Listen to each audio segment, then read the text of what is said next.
A fines de 1957, la dictadura militar conocida como Revolución Libertadora decide llamar a elecciones presidenciales y fija como fecha el 23 de febrero del año siguiente.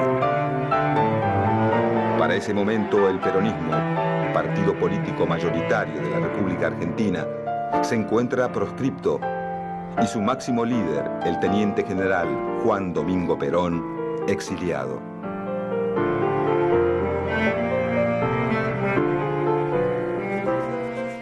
Dos fuerzas políticas surgidas del radicalismo se disputan el poder en las próximas elecciones. La Unión Cívica Radical del Pueblo, liderada por Ricardo Balbín, más cercano a las posiciones del gobierno militar y partidario de excluir al peronismo del sistema político. Y la Unión Cívica Radical Intransigente, liderada por Arturo Frondizi, quien pocas semanas antes de los comicios decide hacer un pacto electoral con Perón. Mediante el pacto Perón-Frondizi, el candidato intransigente promete levantar la proscripción del partido peronista siempre y cuando Perón le garantice el voto de sus seguidores. Pocos días antes de las elecciones, Juan Domingo Perón, desde su exilio en República Dominicana, aconseja a sus partidarios votar por el candidato de la UCR intransigente. Finalmente, en las elecciones de febrero de 1958, con un apoyo importante del electorado peronista, triunfa por un amplio margen la fórmula Arturo Frondizi y Alejandro Gómez. El 1 de mayo de ese mismo año, Arturo Frondizi asume como presidente de la nación.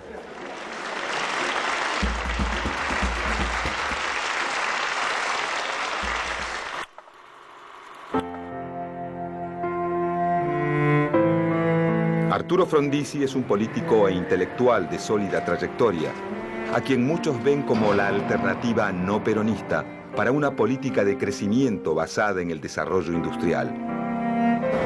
Su partido gobierna todas las provincias y tiene mayoría en ambas cámaras del Congreso. Pero su gobierno sufre de una profunda debilidad política, ya que las Fuerzas Armadas y el radicalismo del pueblo, desde el primer día, se dedican a obstruir su labor de gobierno.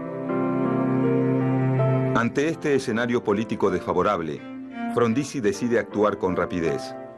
En sus primeros meses de gobierno otorga un aumento de salarios del 60%, dicta leyes que favorecen la erradicación de capitales extranjeros, firma acuerdos de explotación petrolera con empresas europeas y norteamericanas y estimula inversiones en áreas consideradas estratégicas, como la celulosa, la energía y las industrias automotriz y siderúrgica.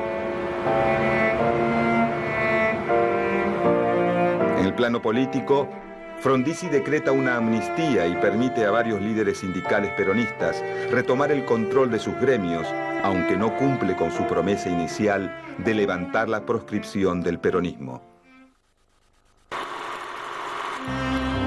En poco tiempo, las políticas desarrollistas impulsadas por Frondizi hacen que la economía argentina crezca de manera notable. Pero el aumento de la actividad industrial genera una masiva importación de insumos que rápidamente se traduce en inflación y déficit en la balanza de pagos. Con el fin de controlar esta situación, el gobierno pide un préstamo al Fondo Monetario Internacional y lanza un plan de ajuste que incluye fuertes medidas de austeridad. Pero los meses pasan y la crisis no cede. Presionado por los sectores militares, Frondizi nombra como ministro de Economía a Álvaro Alzogaray. A pocos días de asumir, el nuevo ministro devalúa la moneda, congela los salarios y reduce el control del Estado sobre la actividad privada. Estas medidas reducen el poder adquisitivo de los trabajadores y provocan un rápido aumento del desempleo. En cuestión de meses, el conflicto con el movimiento obrero estalla.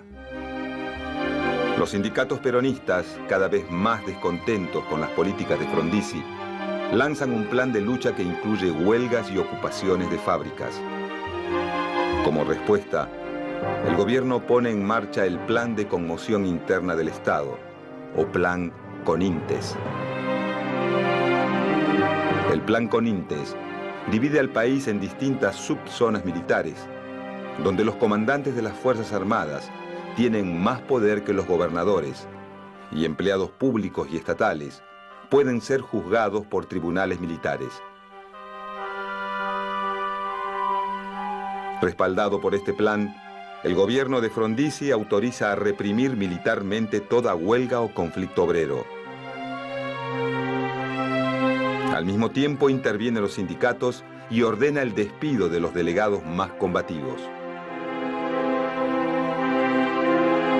Esta actitud termina por alejar definitivamente a Frondizi del peronismo, que deja de ser el aliado díscolo de su gobierno para convertirse en su opositor más decidido.